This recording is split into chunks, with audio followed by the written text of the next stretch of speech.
नमस्कार दोस्तों। आज है 31 मई 2024। हम लोग 30 मई 31 मई से जितने भी करंट अफेयर्स के महत्वपूर्ण क्वेश्चन बन सकते हैं उस सभी पर डिस्कस करेंगे। पीडीएफ आप हमारे टेलीग्राम चैनल से डाउनलोड कर सकते हैं और टेलीग्राम चैनल का लिंक मैंने इस वीडियो के डिस्क्रिप्शन में दे दिया है। आप इस लिंक पर जाकर टेलीग्राम चैनल ज्वाइन कर सकते हैं। चलते हैं हम लोग पहले क्वेश्चन पर। पहला क्वेश्चन है, हिंदी पत्रकारिता दिवस हर साल किस दिन मनाया जाता है? ये कब मनाया जाता है? 30 मई को मनाया जाता है। हम लोग देख लेते हैं कि क्यों हिंदी पत्रकारिता दिवस मनाया जाता है। हिंदी पत्रकारिता को बढ़ावा देने के लिए और सराहने के लिए हर साल 30 मई को हिंदी पत्रकारिता दिवस मनाया जाता है। साल 1826 में 30 मई के दिन ही हिंदी का पहला अखबार उदंत मार्तंड निकाला गया था, जिसके संपादक जुगल किशोर शुक्ला थे।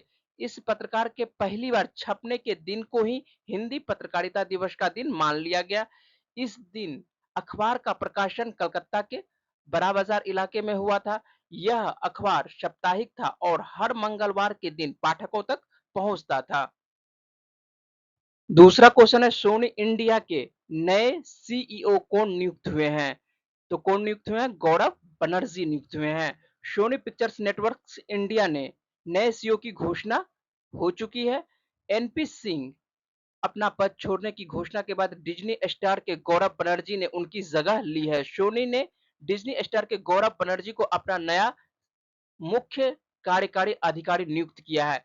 पिछले सप्ताह सोनी में 25 वर्ष तक काम कर चुके एनपी सिंह ने अपना पद छोड़ चुके हैं और उन्हीं के स्थान पर किन्हें बनाया गया है? गौरव बनर्जी को, जो किसमें काम पहले करते थे? डिज्नी स्टार में ये काम करते थे और इन्हीं को अभी सोनी इंडिया के नए सीईओ के पद पे नियुक्त किया गया है। चलते हैं नेक्स्ट क्वेश्चन पर। तीसरा क्वेश्चन है, हाल ही में आईसीसी ने किस भारतीय खिलाड़ी को टी20 क्रिकेटर ऑफ द ईयर के अवार्ड से सम्मानित किया है? ये किस खिलाड़ी को सम्मानित किया गया है? सूर्य कुमार यादव को सम्मानित किया गया है। और ये जो तस्वीर हम लोगों के सामने में है, ये तस्वीर सूर्य कुमार यादव का ही है और इन्हें ही क्रिकेटर ऑफ द ईयर के अवार्ड से सम्मानित किया गया है। चौथा क्वेश्चन है, हाल ही में डीआरडीओ ने मिसाइल रुद्रम 2 किस राज्य के तट से सफल परीक्षण किया है? तो डीआरडीओ ने ओडिशा के तट पर सुखोई 30 MKI फाइटर जेट से Rudram 2 air to surface missile का सफल परीक्षण किया है। हम लोग देख लेते हैं कि रुद्रम 2 मिसाइल की विशेषता क्या है, खास विशेषता क्या है। यह मिसाइल एक ठोस चालित सुपरसोनिक मिसाइल है।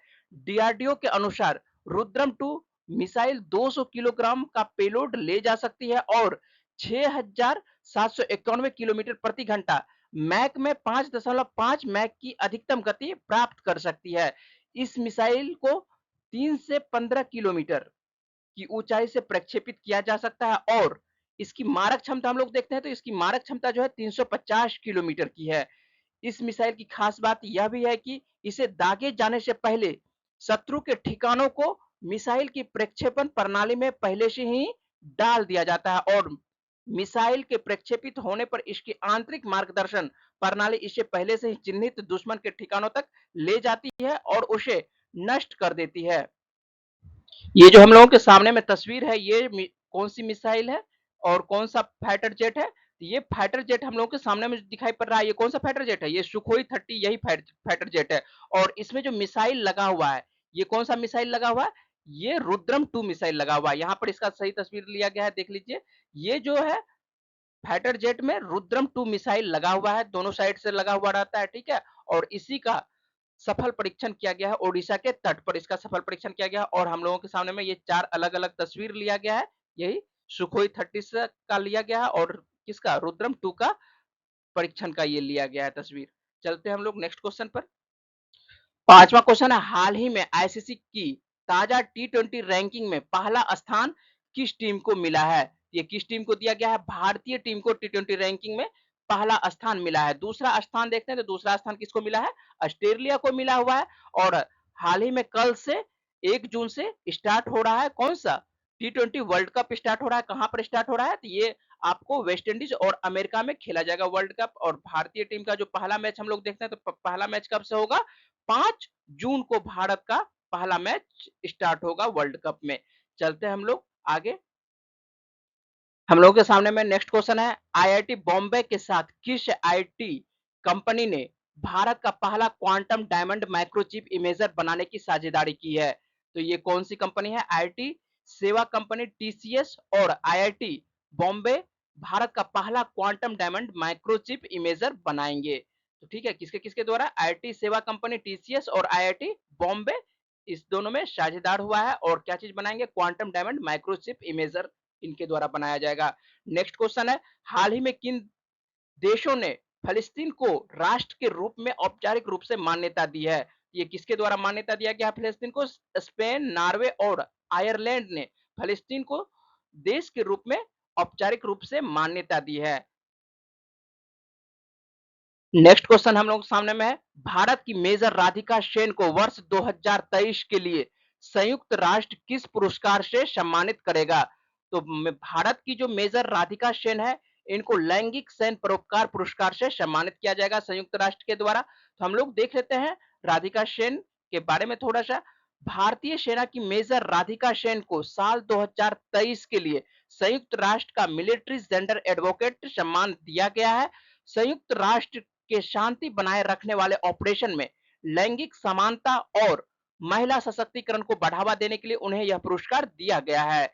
मेजर राधिका को मार्च 2023 से अप्रैल 2024 के बीच कांगो में तैनात किया गया था। वह संयुक्त राष्ट्र की शांति सेना में हिस्सा थी और यहां उन्होंने भारतीय बटालियन का नेतृत्व किया। उनकी टीम में 20 महिला और 10 पुरुष जवान भी शामिल थे।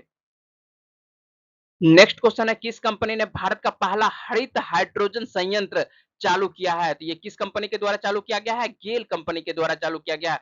भारत में अग्रणी प्राकृतिक गैस संचरण और वितरण कंपनी गेल लिमिटेड ने देश का पहला ग्रीन हाइड्रोजन प्लांट चालू करके एक महत्वपूर्ण उपलब्धि हासिल की है। यह पहल गेल के नए और वैकल्पिक ऊर्जा स्रोतों के क्षेत्र में प्रवेश को चिन्हित करती है, जो टिकाऊ ऊर्जा समाधानों के प्रति अपनी प्रतिबद्धता पर जोर देती है। 10वां क्वेश्चन है, पर्वतारोही पूर्णिमा श्रेष्ठ जिन्होंने एक सीजन में 3 बार एवरेस्ट पर चढ़ने की सफलता हासिल की है, माउंट एवरेस्ट पर चढ़ने में सफलता हासिल की एक ही सीजन में 3 बार, ये किस देश से संबंधित है? तो ये नेपाल से संबंधित है। तो नेपाल की राजधानी क्या है? तो नेपाल की राजधानी काठमांडू है और यहाँ पर जो मुद्रा चलती है, कौन सी मुद्रा चलती है? रुपया मुद्रा ही चलती है, नेपाली मुद्रा चलती है, नेपाली रुपया। चलते हैं नेक्स्ट क्वेश्चन पर। केरल की नेल्लियामपंथी पहाड़ियों में पाई गई नई पौधों की प्रजाति का नाम क्या है? ये नई पौधों की प्रजाति का क्या नाम है? एस्टालारिया मैक्लिटोंकिया नाम रखा गया है इसका। नेक्स्ट क्वेश्चन है, कौन सा देश अपने 4G और 5G बुनियादी ढांचों को बेहतर बनाने के लिए रिलायंस जियो और टेक महिंद्रा के साथ साझेदारी कर रहा है? ये कौन से देश के द्वारा किया जा रहा है? घाना के द्वारा किया जा रहा है। घाना ने अपने 4G 5G इंफ्रास्ट्रक्चर को अपग्रेड करने के लिए नोकिया के साथ साथ रिलायंस जियो और टेक महिंद्रा के साथ रणनीतिक सहयोग किया है। इस साझेदारी का उद्देश्य भारत की सफल दूर संचार उन्नति का अनुकरण करना और घाना के भीतर विभिन्न क्षेत्रों में कनेक्टिविटी और डिजिटल सेवाओं को बढ़ावा देना है। बात आती है घाना की, तो घाना की राजधानी क्या है? तो देख लेते हैं घाना की राजधानी क्या है? अकरा है। और यहाँ पर जो मुद्रा चलती है, कौन सी मुद्रा चलती है? सीडी मुद्रा चलती है। इस प्रकार आज के जितने भी महत्वपूर्ण करंट अफेयर्स के क्वेश्चन बन सकते थे, उस सभी पर मैंने बातचीत की।